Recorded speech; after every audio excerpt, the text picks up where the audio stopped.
Ladies and gentlemen, boys and girls, people of all ages, my name is David Popovich, aka the Bookworm, and welcome to Bookworms Goosebumps Retrospective. Today, everyone's favorite wisecracker returns with number 40, Night of the Living Dummy 3. Trina and Dan's dad was once a ventriloquist. He still keeps all of his dummies up in the attic, making him one of the worst fathers ever.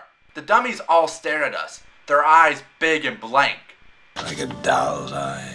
Most of them had wide grins on their wooden faces. Some of their mouths hanged open.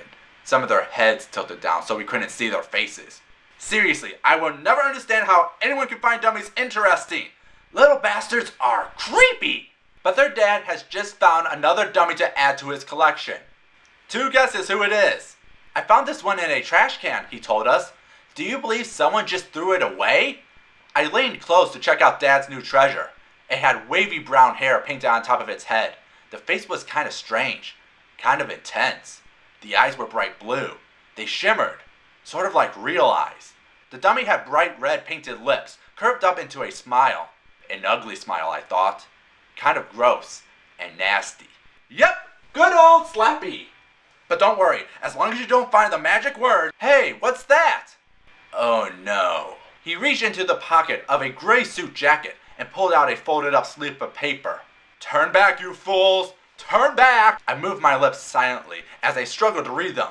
Don't read them out loud! For the love of God, do not read them out loud! Then I read the words out loud. Kura, Marai, Odana, Luma, Molu, Kurano. Well, you're screwed. I glanced down at the dummy.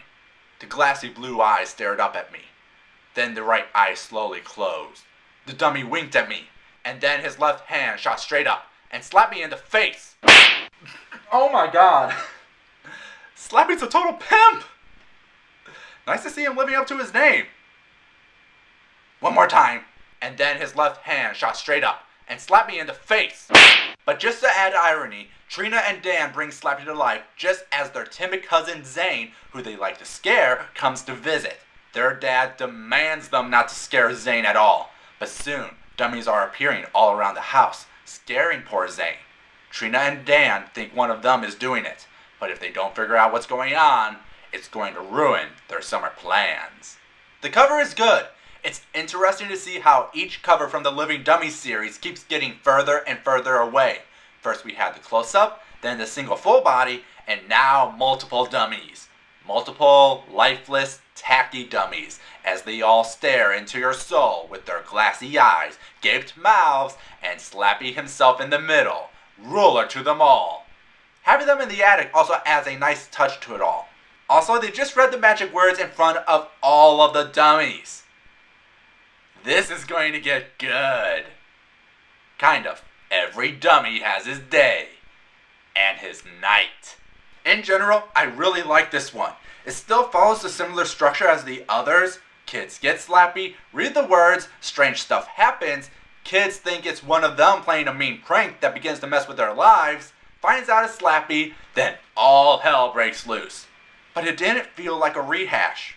Really, one of the best parts is seeing how the family begins to break down and turn against one another as the pranks get worse and worse. And it doesn't look like Slappy is the only one having fun. But it also reminds you why Slappy is so iconic in the franchise. He's one evil little bastard. The things this guy will do to people is just messed up, man. There's no real goal to it all, outside of collecting slaves. He's just creating mischief for the sake of mischief and laughing at everyone's misery. Some men just want to watch the world burn. Unfortunately, the prospect of dealing with multiple dummies doesn't really come into fruition until the very end, which is disappointing considering what the cover offered. Not to mention it makes you wonder how the spell to bring them to life works. That's been created by the Plot Convenience Fairy. But it's still a fun romp with the Goosebumps mascot, though this is one of the few where it seems no one truly wins in the end. If anything, it still proves why dummies are pure evil. How did these get on the roll, he cried. He shoved them all toward Dan and me. Photos of Rocky, close-up portraits, photo after photo of the sneering dummy. They invented the selfie. That's how evil they are.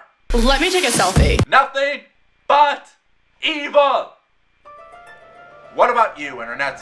What's your opinion about Night of the Living Dummy 3? Till next time, have a scary day.